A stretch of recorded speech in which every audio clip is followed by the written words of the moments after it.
So just to hear it when you guys heard it, I'm like, she did what? And there's what?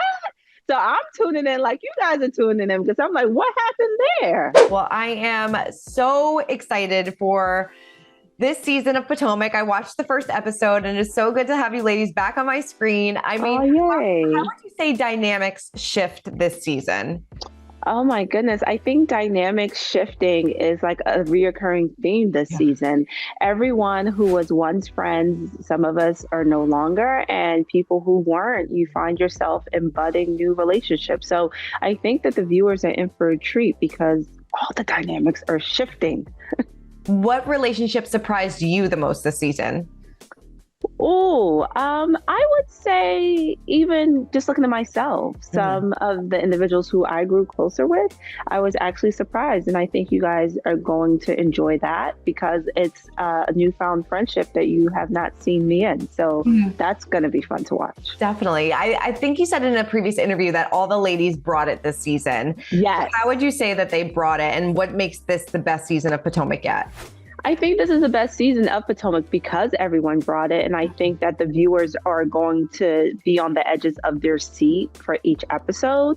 And I think everyone brought it because, quite frankly, you hear the voices of everyone. There's not a time where someone is silent. There's not a time where you would say, I wonder what they're thinking. I think all of us came into this season, just ready to say, hey, this is my opinion. This is how I feel. If you don't like it, then so be it. Yeah. When we pick up the show this season, where do we find you in your life? What kind of season are you going through?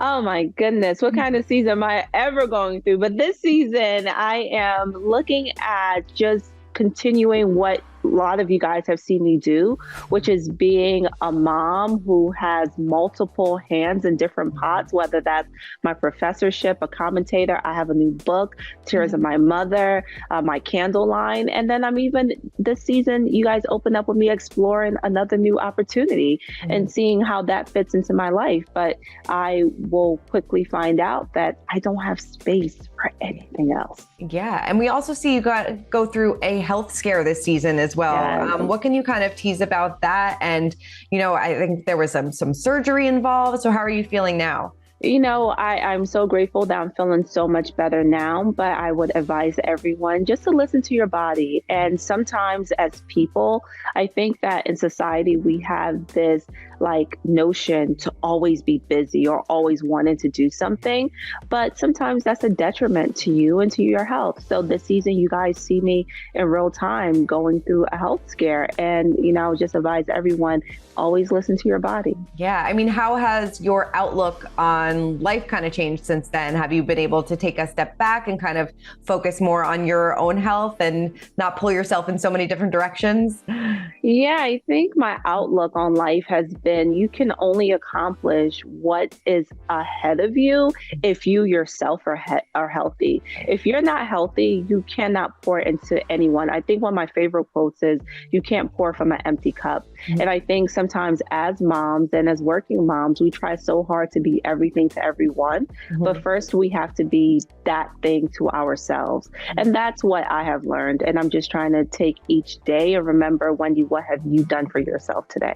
Definitely. And I know that you said that there's going to be an extra layer this season of Eddie and his family. So what can you say that we're going to see about that? Have things improved over the past few years?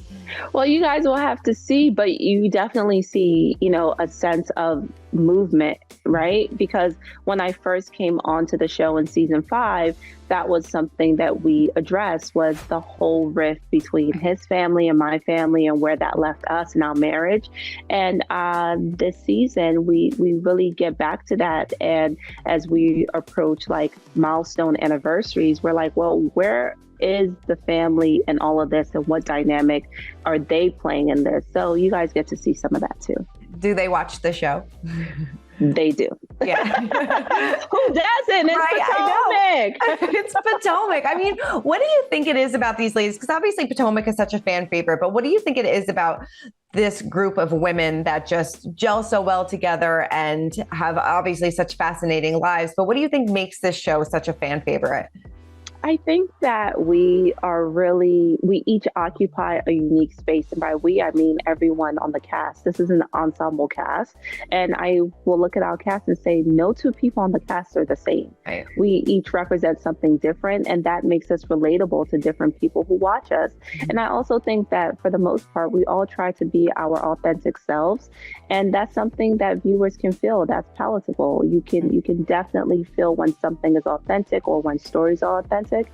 And so I think that that's what makes us uniquely different. Yeah. In this first episode, we see you get kind of a cold shoulder from Gizelle.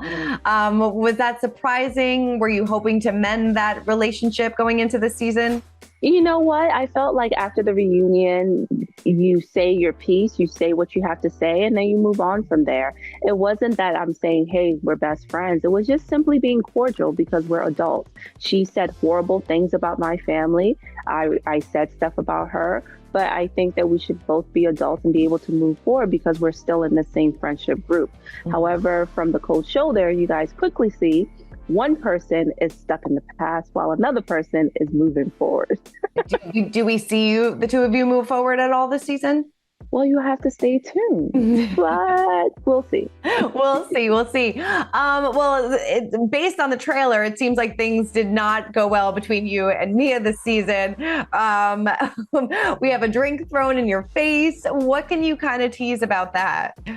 Well, I will say that myself, along with the majority of the women at the table, were all very taken aback by it because we didn't feel like that was warranted, nor was it needed at that time.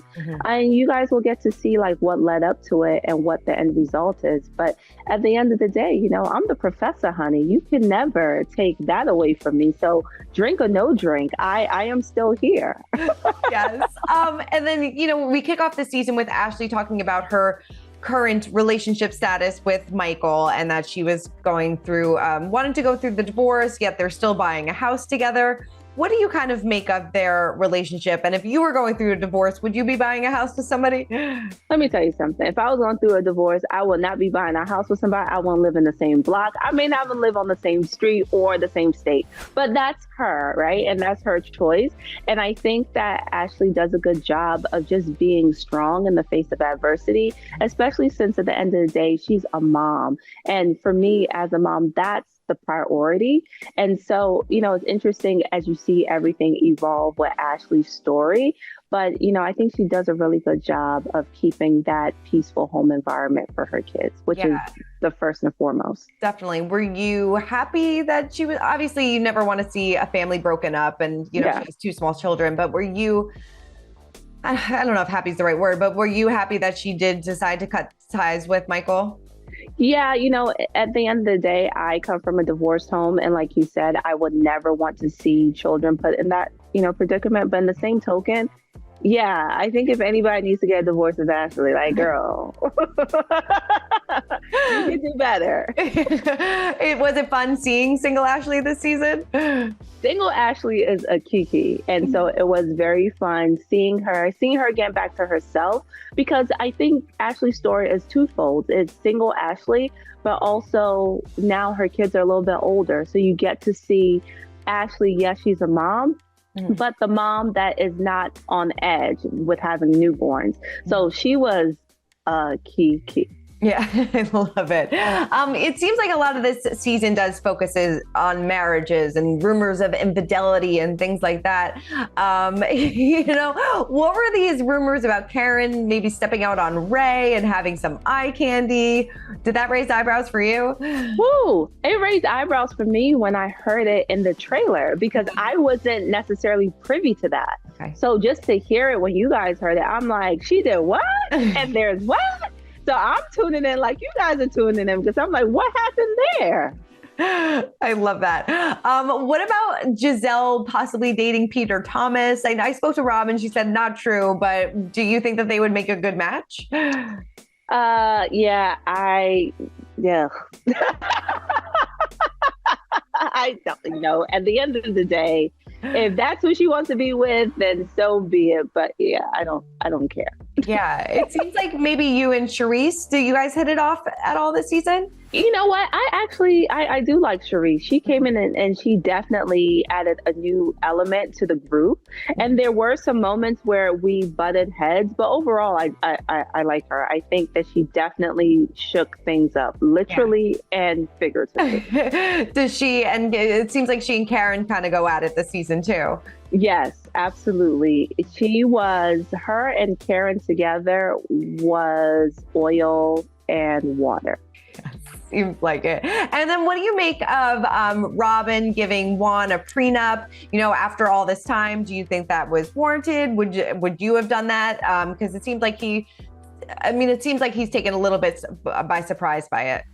Well, it seems from what she said, he gave her one. So she's just returning the favor. If he gave her one, then, now it's her turn and she's the one who's the financial breadwinner, I guess. I don't know. That's what she says. I don't know. She's selling hats. I don't know how that's possible, but whatever. So she is making him sign one. So, okay, that's fine. For more news, content, and exclusive interviews, make sure to hit the sub, like, and bell button down below and visit usmagazine.com.